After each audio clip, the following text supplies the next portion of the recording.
Поранешни вработени во Охис повторно излегоа на протест пред владата. Ги бараат своите 24 плати за кои чекаат долго време. Вела дека има добиено судска одлука за исплата на 8 плати со камата, како и за исплата на 16 без камата. Нивната изјава, на Ѓуше беше, ќе го цитирам, вика, не сум јас султан, овде и да делам пари.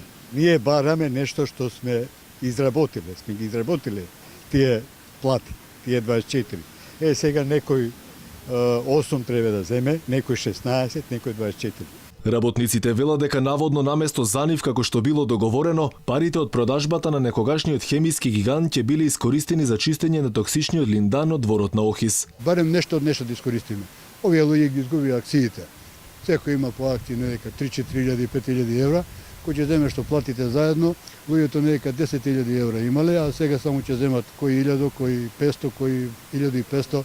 Владата се правда дека немала ингеренции и не била инволвирана во стечајната постапка. Согласно добиените информации од стечајниот управник, средствата кои се префрлени за купопродажба на Охис во периодот кој следи ќе се распредела на доверителите, каде што спаѓаат и поранешните вработени врз основа на донесени решение на судот за утврдени побарувања, велат од владата. Инаку последниот дел од Охис беше продаден на хемиски инженеринг за 7,1 милион евра, а со овие пари требаше да бидат исплатени и за останатите плати и придонеси.